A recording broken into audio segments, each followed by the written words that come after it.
Good morning. It is August 14th, Friday, for another episode of Coffee with Chuck. I think this is the 15th episode, so excited about that. Today I have Florida. Shout out to my homies in Florida. Um, so I had a couple questions this week that I wanted to go over that either was messaged to me on Facebook, Instagram, and then people actually called me on how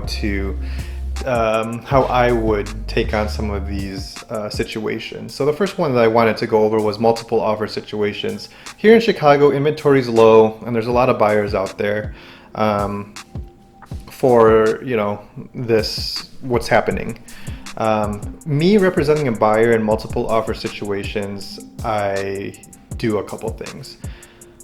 First thing is working on price. Well, actually, the first thing that I would do is try to talk to the listing agent and try to understand what the sellers are looking for. Is it price? Is it terms? And when I say terms, is it the closing date? Is it, their taxes? Is it, do they need a storage area? Whatever. And I try to fulfill that need by talking to my buyer and seeing what we can do with that. So if it is price, I the best thing that I do is probably an escalation clause up to a certain amount. Obviously price, it all depends. We don't want to go too high up where we're going to have appraisal issues, but that's how I take care of price. If my buyer does not want to go up on price, I try to play around with the terms, which would mean a quicker closing date, making the property as is, taking away some contingencies. However, I highly do not recommend that.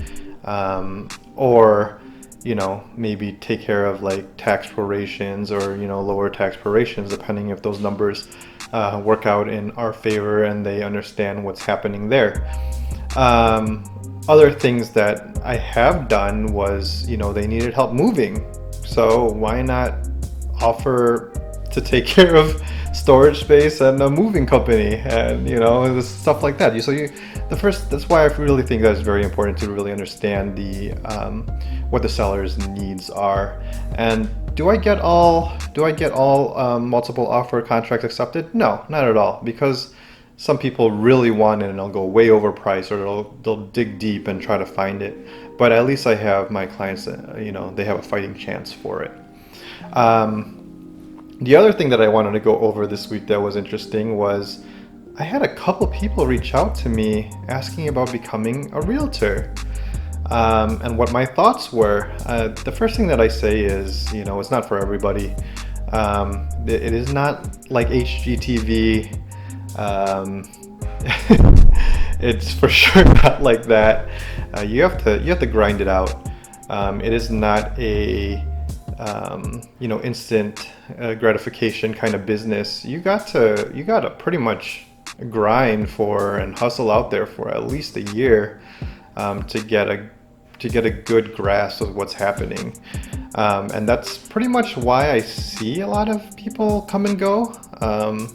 So I don't know. I just feel like that's what it is.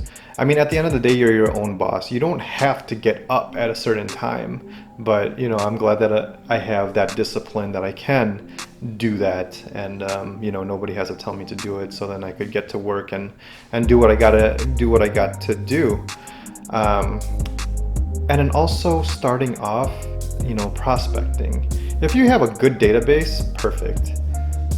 Which is cool. That could only take you so far, though. I believe you have to go out there, do the door knocking, do the cold calling. I've been there. I've done that. I've gotten the door slammed in my face. I've gotten yelled at over the phone. But that just comes with the territory. This is what you want. This is what you're gonna have to do. Like I said, it doesn't happen overnight. So just gotta keep doing that. But yeah, that's pretty much everything that wanted to go over today. Happy Friday, everybody. Hope you all have a great rest of the day. It's beautiful outside. Have an even greater weekend, and I'll see you next week. Cheers.